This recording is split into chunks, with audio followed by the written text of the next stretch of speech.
The number one question everybody asked me about these two electric snowblowers in my previous reviews were, can they clear up the stuff that the snowplow leaves behind? Here we have up to like 5 feet of it, 3-4 feet right here, and I'm here to tell you it does do that. And the reason why I chose electric over gas snowblowers again is I don't like dealing with carburetors and maintaining over the summer. My last one with the carburetor leaked. I had to replace that and it spilled gas everywhere. I don't like storing gas. I like it that it's quieter. I like that I can pick up my child, my newborn, my 6-week-old after snow blowing without having to shower because of exhaust fumes. I know some of y'all don't mind that, but I do. I know some of them maybe not have as much exhaust fumes, but then they're still loud. That's why I like electric. I don't mind the extra cost for extra batteries. I already have Ryobi lawnmowers. The batteries don't last forever. Obviously, you have to plan it out, but that's part of it. So let's see what it takes to cut through 4 or 5 feet of snowplow snow. All right, so first thing that happened, we had a little snowstorm up here in Toronto of like 2 feet. So right after the snowplow I went with the Ryobi 24-inch snowblower and cut that stuff out. Super easy because it was super fresh and there was like no other stuff on the ground. And within a couple pushes, it was easy to put that right on top of the boulevard and also aim the chute so we could like turn the auger speed down and not shoot it onto the sidewalk and double overshoot it.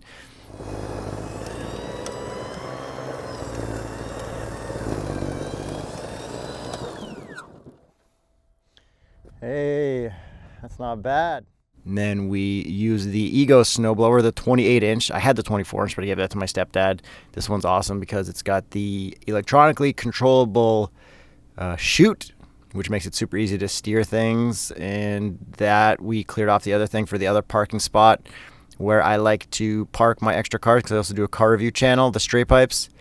And that was also easy with like 1 or 2 feet of snow, pretty much nothing. And then we got the other side too. I did that as well, just for fun to keep things neat for the upcoming snowstorm that we were getting.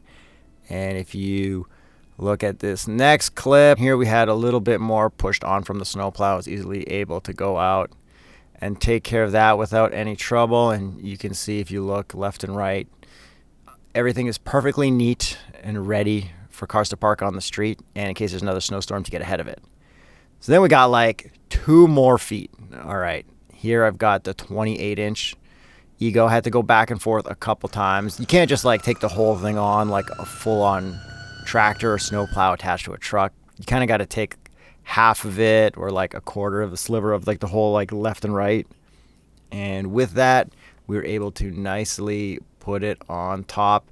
Sometimes I had to like chip away at it with a shovel because I was snowblowing underneath it, and that helped as well. But there's a lot of back and forth. And in this stuff, I didn't have my thing set up to scrape the ground completely. I did that like much later on.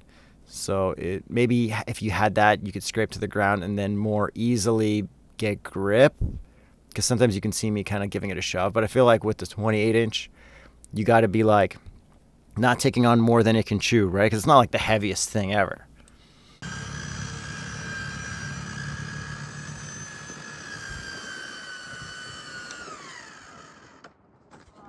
take care of the stuff that the snowplow left behind, even if it's way taller than it. So then the other side, hit that up with the Ego as well, and took a couple tries. There's a lot of harder stuff there, and you can see me going underneath it even. And it kept going back and forth, working it, not able to do everything in one shot. I'm not sure if a gas one could do it all in one shot unless it had tracks on it. That'd be cool to have tank tracks, but none of the electric ones seem to have tank tracks yet. But you can see with my auger speed adjusted, I am easily able to put it exactly where I want so that I could fit cars there in the future.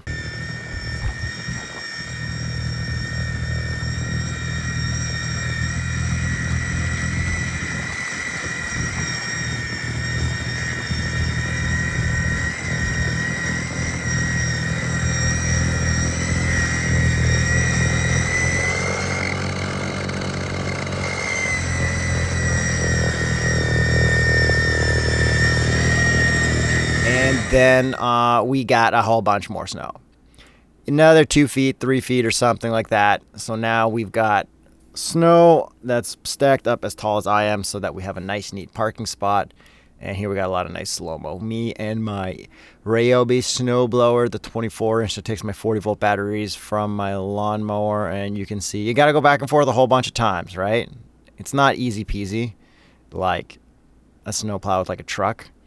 Cutting away at it with the shovel, and then easily put that stuff up on top. And it's good. We got the auger speed nice and slow so that we can put it exactly where we want and not shoot it onto the sidewalk. And I kind of want to make this as tall as I can. It'd be fun to have that by the end of the winter, just a gigantic square on my boulevard. So then the other longer side, we have the Ego we're using for there. And yeah, I did have a lot more trouble there. I think maybe because I didn't have it scraping to the bottom and I was trying to drive the wheels on slippery snow. So I adjusted that like a day later. But yeah, we hacked away at it. It took longer, but we got it all done pretty easily. I didn't have to really shovel or lift anything. I could put it exactly where I wanted to, so that was super nice as well. Then I went over to my neighbor's house, who didn't really do much of anything as for the snow stuff on the parking spot, and I started hacking away with the Ego back and forth a couple times. And yeah, I got through it. Like, I don't know how much better a gas one's going to go through it, unless it's got tank tracks. Tank tracks, I think, would solve everything, just because I think the only thing it was stopping was gripping against the ground. And then I think next time it'll be easier because I lowered it down.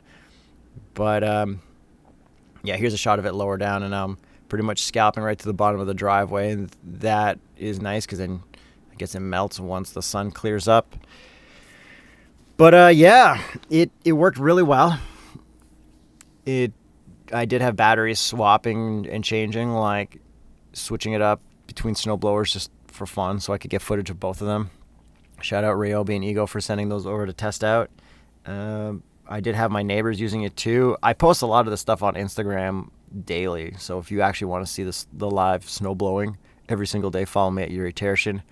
But it is good. It's easy. It doesn't smell, doesn't stink, it's not too loud, it's easy to maintain. Just charge the batteries, keep them inside in like the basement or whatever. And it was good. With that big snowstorm, I also did snowplow my whole crazy shaped driveway and stack that on one big pile and then carve it out so that I have a castle for my kid using these snowblowers as well.